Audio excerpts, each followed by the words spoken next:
coming up tonight on the News at 6. It feels good to help get test results as fast as possible. How a local partnership is helping Carroll College get COVID-19 test results back faster this semester. Plus, the latest on a Dillon man arrested for allegedly participating in the violence at the nation's capital earlier this month. From Montana's news leader, this is MTN News at 6. Good evening. Welcome to the News at 6. I'm Marian Davidson. Thanks for joining us. Well, there are more chances to get the COVID-19 shot in Lewis and Clark County. The county is currently in phase 1B of vaccination rollout. On Friday morning, Lewis and Clark County will open up more pre-registration for people over the age of 70 online on Eventbrite for vaccination clinics next Tuesday and Wednesday. Last time, pre-registration filled up in just a matter of minutes, and county officials expect a similar situation this time. You can also sign up on the Lewis and Clark Public Health website for updates on future clinics. Now, if you need help with technology, reach out to Rocky Mountain Development Council. We have links to both Lewis and Clark Public Health and the Rocky Mountain Development Council on KTVH.com. And Jefferson County also entered phase 1B of vaccination rollout. Right now, the county is only scheduling residents over 70. Supply is limited, so people who meet the requirements can call 406-225-4004 and leave their name, number, and age to get a vaccination scheduled. Carroll College started their spring semester this week, and it looked a lot like the start of the fall semester. Students took COVID-19 tests and are following precautions on campus. But there is a notable difference. Carroll is using a local resource for a faster turnaround on tests. MTN's Alexia Guayo reports. Students have a new test for COVID-19 this semester, a saliva test, making it quick and easy for all at Carroll College. However, rather than waiting days for results from a lab in Colorado, all tests are analyzed locally, right in Helena at Shodare Children's Hospital. I am so grateful to Shodare Children's Hospital for working with Carroll College and helping us through using the Saliva Direct test, which is a rapid response test with 94% accuracy. Over the first week of the semester, the college tested 700 students. Carroll College President John Seck says the impact of this new partnership will also have benefits for the community. Our students are everywhere. They're interning with businesses, the legislature, they're working in the hospitals. So if we can keep our students in this campus safe, it helps keep Helena safe. It feels good to help get test results as fast as possible, to make all of our operations easier, not have to depend so much on waiting days and days sometimes for results. In the end, I think we all benefit from that. Carroll College did not mention a capacity limit to these tests. Every Monday and Tuesday, all students, staff, and faculty are eligible to take a test and have results within 24 hours. In Helena, I'm Alexi Guayo, MTN News. Shodare Children's Hospital said they are open to partner with more area organizations. And now taking a look at the state's COVID-19 situation, active cases of COVID-19 in Montana continue to sit just below 5,000. 6 more deaths have been reported since last night, which raises the statewide death total to 1,122. Active hospitalizations saw a significant drop, down 22 cases since last night, and sit at just below 140. MTN uses a combination of state and local data to provide you with the most up-to-date numbers regarding COVID-19 in our state. And because of that, our numbers may differ from the state report. All right. We've got Deputy Grevenitz here with the weather. Slow down there, Marion. Slow down there. Good evening, ladies and gentlemen. License registration, please. Live look over McDonald Pass. A few flakes of snow. Speed limit, don't forget, 55 miles per hour over the pass now. But a lot of southwestern Montana continues to be under a winter weather advisory. Please drive to the conditions out there. There will be just a little snow here through the rest of this evening into the overnight hours. The winter weather advisory going until 5 o'clock tomorrow morning. We'll talk about snow totals coming up here, but I'll let you know when the flakes will be arrested They'll be stopping at some point here. Ride the lightning. No, you don't want to do that. Trust me, I've rid the lightning before here. It's not that fun. And a break in progress. We've got cold air intruding into the northeastern part of the state. I'll have more on the full forecast coming up. A Dillon man was charged in connection with the riot earlier this month at the U.S. Capitol building. MTN's John Amy has the latest from Dillon. A business owner here in Dillon has become the first person in Montana to be charged in connection with the January 6th storming of the U.S. Capitol. According to federal charging documents, 52-year-old Henry Munzer of Dillon faces charges of unlawful entry to restricted building or grounds and disorderly conduct. The affidavit alleges Munzer was among the protesters who forced their way into the U.S. Capitol building while Congress was verifying the Electoral College vote. The FBI alleges Munzer was seen on television news video inside the Capitol and also appeared in a YouTube video where he allegedly admitted to being inside the Capitol. Munzer was arrested on January 18th here in Dillon and detained in Missoula, where he appeared in federal district court there. Munzer, who is the owner of Dillon Appliance Repair Shop, painted a mural on his building last year, which espouses some strong political feelings and some conspiracy theories. The murals on his building certainly created a lot of conversation and controversy among citizens in Dillon. I appreciate the fact that in the United States we have First Amendment rights and people can put anything they want on their own building, but it's a bad example for Dillon. I don't agree with it at all, and I'd like to see it gone. Munzer was expected to be released from custody after his hearing Thursday. In Dillon, John Amy, MTN News. The Montana House gave initial approval to a bill to provide compensation for people who have been wrongly convicted and imprisoned. House Bill 92, sponsored by Democratic Representative Kathy Kelker of Billings, passed 93-7 in a preliminary vote today. The bill would allow a wrongly convicted person to claim $60,000 for each year they were in prison, plus additional support like housing assistance. Some lawmakers voted for the bill despite raising questions about where the funding will come from and the possibility that someone could claim the compensation and then go on to sue the state. But supporters said they do not expect many exonerated people will file suit, and this program would be an easier option for them. For that person that we wrongfully convicted and put in our prisons, it could take them 10 years to get that money. They have no skills. They don't have a family like all their friends have. We took all that away from them by wrongly convicting them. What the intent of this is to get money in their pockets so they can go to school, so they can create a new career. The bill will now be heard in the House Appropriations Committee, and if the committee approves, it will return for a final vote on the House floor. And at the Montana legislature, Republican Governor Greg Gianforte is not the only one proposing tax cuts. Minority Democrats are drawing up their own package of tax cuts and changes. The lead piece is aimed at lower-income property owners and renters. MTN Chief Political Reporter Mike Dennison has the latest.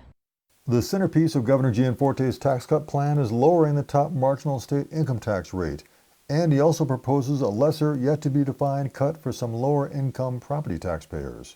Democrats say they'd rather put more money toward property tax relief for those lower-income households. Every one of us legislators that knocks on doors, the one thing we hear about over and over and over again is property tax relief. In the high-growth areas, you've got folks with low incomes that are being priced out of their homes. Cohenauer, the Senate Minority Leader, presented her proposal Thursday morning, Senate Bill 10, to the Senate Taxation Committee.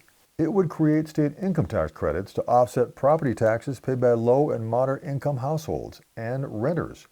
She said about 50,000 Montanans would benefit, with an average break for homeowners of almost $1,000 a year and nearly $500 for renters. Republicans on the committee had plenty of questions, but took no action on the bill. Later Thursday, minority Democrats unveiled additional tax proposals, including a bigger earned income tax credit for low-income Montanans and exempting some Social Security income from taxation. But they also said they want to raise the top income tax rate on wealthy taxpayers to help finance their cuts, a proposal that's clearly going nowhere in the GOP-controlled legislature. Still, Cohenauer told MTN News she holds out hope that Democrats could convince Republicans and Governor Gianforte to put more money into the property tax offsets, rather than income tax cuts for higher earners. Governor Gianforte has said a million times that good ideas can come from anywhere. Why would we not want to put more meaningful tax relief to the lowest and moderate income folks in this state? I think it's a much better way to spend that money. Reporting from Helena, Mike Dennison, MTN News. The other Democratic tax proposals have yet to be introduced. And still ahead on the news at 6, what you need to know about the library's phased reopening and this year's Big Read. From Montana's news leader, you're watching MTN News at 6. Welcome back to the news at 6. The Lewis and Clark Library will resume holds pickup this Friday after an employee tested positive for COVID-19. MTN's John Riley explains the library's phased reopening plan. The Lewis and Clark Library's 5-phase reopening plan has been designed with individual milestones for the library and the community that will determine the services they can offer. The goal is to increase services while not putting staff or vulnerable patrons at risk. At the heart of the road to reopening is what is best for the community and what is safe for employees. And we took the plan to our board in December of 2020. They reviewed it. They are very conscientious about the need to offer library services to the community, but keeping library staff safe, especially in our small communities like East Helena, Augusta, Lincoln, and the Bookmobile. Phase 1 means only digital services are available. On Friday, they'll re-enter Phase 2, which allows for no-contact holds pickups and limited bookmobile stops. The next phase will see the return of in-person browsing at library locations, but in order for that to happen, the county will need to see fewer than 25 positive COVID cases a day for 2 weeks straight. The library says some of the lessons they've learned will continue into the foreseeable future because they're just better policy for their patrons. Big Read that we're doing currently is a great example of that for the library. It's our 14th Big Read grant. We're doing it 100% online, which is very different from anything else we've done before. But it's also opened up the opportunity for people to participate who wouldn't have been able to before, even before COVID. Copies of this year's Big Read novel, Into the Beautiful North by Luis Alberto Urrea, are still available at the library, with more digital events planned next week, including a conversation with the author. Reporting in Helena, John Riley, MTN News. All right, and with another look at the weather, here's Deputy Grevenitz. Marion, I can't believe we just looked into your file. It's quite extensive. Oh, no. There. Yeah, so, you know, us scooter cops have the ability to look into a lot of different things out there. Just know that we're out there to protect and serve the community. Looking at global satellite, boy, we've got a couple of little spins in the atmosphere. I'll let you know if that will translate into any snow. It's coming up next. Tracker weather starts now with Chief Meteorologist Curtis Grevenitz. Ma'am, sir, let's get to the forecast here. Thanks for joining us on this Thursday evening. Pretty chilly in Great Falls, 23 degrees right now. How about that wind, or lack thereof? Certainly is very nice not to have much in the way of wind after all of those windy days that we've had. Same goes for Helena, 30 degrees right now. And again, you're probably saying, where is the snow? A little light flakes have been falling at times into the hills around Helena. We've got a little light snow falling up closer to the Continental Divide. Teens and 20s. Look at Williston at 14 degrees right now. So some chilly air just off towards our north, and some of that cooler air has oozed its way across the state here during the day today. And it's nice to see fairly calm conditions. Just about everybody within the last few weeks have seen some gusts up over 60, 70, even 80 miles per hour. So nice to get a little break here. But winter weather advisory continues. Now, this does not include Helena proper, really for the mountain passes around Helena, Deep Creek Pass, McDonald Pass, Flesher Pass,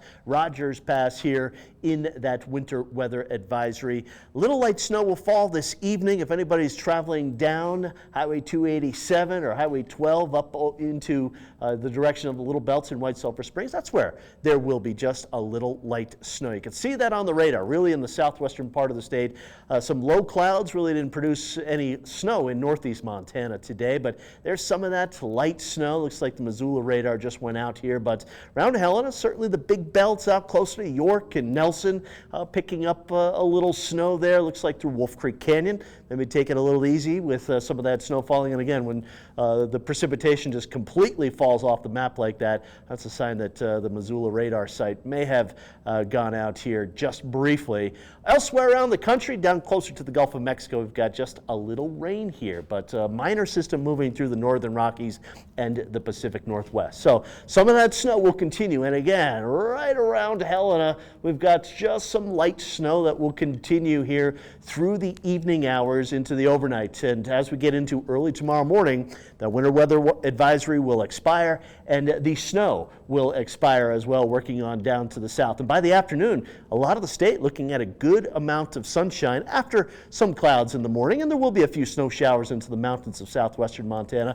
This little snow right here moving through northeast Montana, that's ahead of an Arctic boundary that could drop places north and east of Glasgow down below maybe zero on Saturday night into Sunday. You can see a couple of flakes of snow closer to Glasgow, but that's about as far south as the Arctic boundary will get. So a little light snow, south central, southwestern Montana, just enough to make the roads a little slick out there tonight into tomorrow morning. Speaking of, by tomorrow morning, temperatures dropping into the single digits in the teens here out the High Line. These numbers a little below average, not quite Arctic air yet up into the northeast part of the state. Lewistown, crazy 8, 2 at Showdown, and a few hours of some light snow around Helena. Careful heading up over the mountain passes. That's where the roads could be a little slick. Tomorrow, becoming mostly sunny by the afternoon, 20s and 30s here. A pretty nice January day for Saturday. Here's this little Arctic boundary in way northeast Montana, north of Glasgow, up there near Scobie. We could have temperatures dropping into the single digits by Saturday afternoon. The rest of the state, 25 to about 30 degrees with mostly sunny skies. Into Sunday, there's that boundary. Maybe a little snow up in northeast Montana. Otherwise, it's a pretty sunny weekend from start to finish, and then into Monday, looking at mostly cloudy skies and continued cold and continued fairly calm conditions. Here's the 7-day forecast for Helena, looking at temperatures fairly consistent, upper 20s to the lower and mid 30s. A few snow showers possible Tuesday night, then again on Thursday. So really, after the little flakes of snow tonight, not much. And for Great Falls, you know, it's a good forecast when you don't have winds really getting above about 15 or 20 miles per hour. Continued cold with temperatures a little below average. Thanks, Curtis. Coming up, meet the Fighting Saints' newest commit. Stay with us. From Montana's news leader, you're watching MTN News at 6. Welcome back to the News at 6. Another Helena Capital football product signed on to play football in college in the Frontier Conference. But Chayton Winkle will not have to travel too far for his future endeavors. Winkle led the Bruins with 106 total tackles and forced 2 fumbles last season. For him, Carroll College was the total package, and he said he's excited for the next 4 years. It feels really good. I mean, it's a relief. I mean, I felt it was a really good decision for me. I feel like the plays, the coaches, the energy, the whole every category would just fit for me. So I think it's the best decision. Carroll College starts their spring football season at the end of February. Winkle will join the team this coming summer. And we'll wrap things up here on the News at 6 when we come back. Montana's news leader. You're watching MTN News at 6. Welcome back to the News at 6. One of the most viral moments of President Joe Biden's inauguration, Vermont Senator Bernie Sanders. And now you can own a commemorative bobblehead doll, of course. The National Bobblehead Hall of Fame and Museum seized on the viral moment of a masked Sanders bundled up on the west front of the U.S. Capitol. The bobblehead doll will feature the entire signature ensemble, the mask, the coat, the mittens, seated on a folding chair on a white base. and it's for sale online for $25 plus shipping. A deal, if you ask me. And that does it for the news at 6. We'll be back here tonight at 10 with your latest local headlines and, of course, another look at that weather with Deputy Grebenitz. We'll see you then.